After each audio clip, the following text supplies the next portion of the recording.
The principle of he who wields the most power wins is true in all spheres of life, including relationships, the stock market, and the legal system. Everything in this world is a huge game of chess, and power is ultimately what matters. Generally speaking, you always want to be the guy with the greatest power.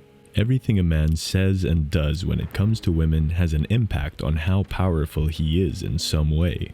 Now, it's crucial to keep in mind that the dominant partner in any relationship will always be the most appealing.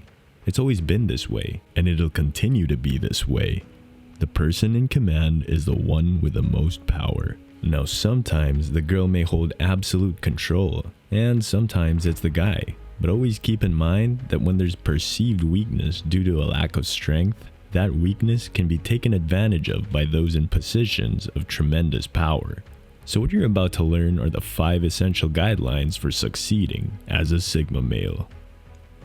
Number 1. Pursuing. Simply engaging in the chase every day is one of the biggest blunders you can make if your objective is to maintain power or appeal. Males who constantly chase girls don't realize that every time they do this, they give up some power.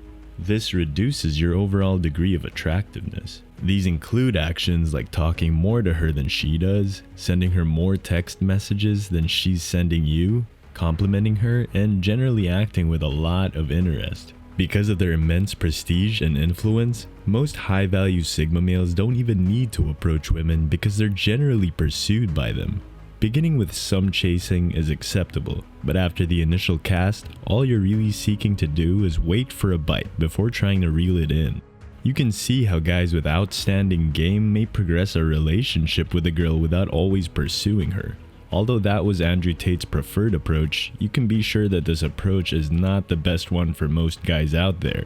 Instead, you want the power to be slightly tipped in your favor, because if it's too much in her favor, you end up losing her attention. And if it's too much in your favor, you've essentially become a pimp. In all honesty, you always want a female to be pursuing you more than you're pursuing her. Number 2. Investments.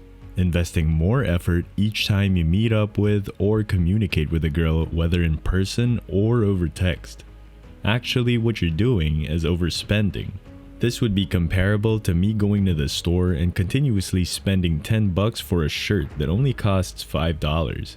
The shirt will eventually decide I'm not beautiful and leave me.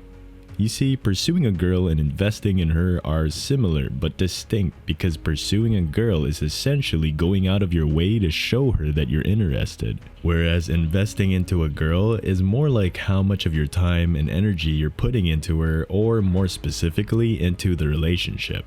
Now, in the context of a boyfriend-girlfriend relationship, you want to make sure that she's always investing slightly more than you're investing. On a daily basis, this could be as easy as making sure that she's the one who texts you constantly to let you know that she misses you.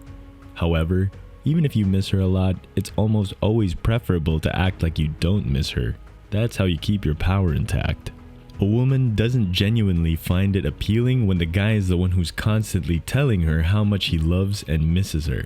Despite what so many guys are conditioned to believe in this modern world, girls do not genuinely want a man to behave this way.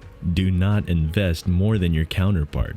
This is applicable to almost every aspect of life, including business dealings, auto dealerships, and romantic relationships. Number 3. Qualification. Some of you guys may find it hard to believe, yet the majority of men already disregard this rule. Many times, guys take specific actions before they even meet a girl in an effort to make themselves more appealing to women in general. To qualify oneself simply is to make an effort to establish oneself. In other words, before you even meet a girl, you're saying, I'm doing all these different things to prove myself to you. Or, I'm doing these things in an effort to qualify myself in the hopes that you will pick me. Some men visit the gym to lose weight, but why? They do this in the hopes that it'll make them more appealing to women. See, it all comes down to your motivations. It's not an attempt to qualify yourself if you truly believe that you're exercising in the gym solely to build strength, because boys used to tease you when you were younger and you want to be sure you can protect yourself. It's not an attempt to qualify oneself if your goal in going to the gym is to increase your strength and become the strongest guy you can be. Ideally, you want to be the guy in charge, so you might contact a girl and tell her that you only date women who enjoy playing Call of Duty as an example of how to qualify her to you rather than the other way around. Doing things to establish or qualify oneself as a potential mate for her is the third attraction power dynamics rule that a guy should never violate. Girls should be doing things to prove why they're a good fit for you if you're a high value man or a man with options, or at the very least a man who appears to have many options. It's like if a girl has never seen a turbocharger in her life but all of a sudden she starts acting super interested when you talk about these things, she's just doing this to qualify or to prove herself to you. As long as you have her doing these things, this will always be your position of maximum power. Number 4. Value. On the surface, this might appear to be a bit egocentric, but consider the situation: a guy and a girl who are dating or in a relationship. Simply said, it's a matter of necessity. You see, on a basic level, women tend to date up, which means that they feel the strongest attraction toward guys they perceive as being more valuable or superior to them.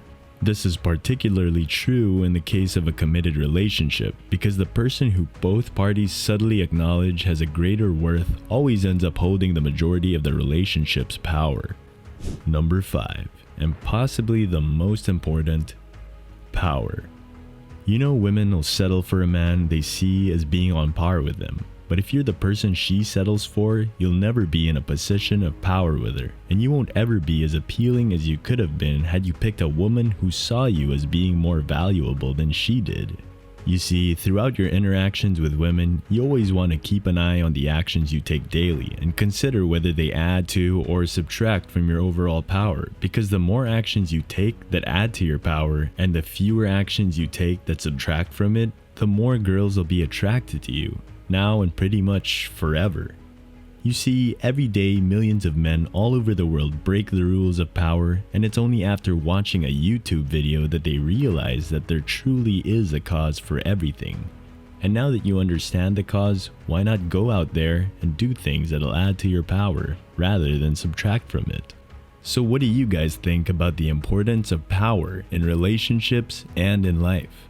Do you know of any other secret rules that could help everybody out? Let us know in the comment section below, and don't forget to like, subscribe, and hit the bell icon so you don't miss out on any future videos. See you next time.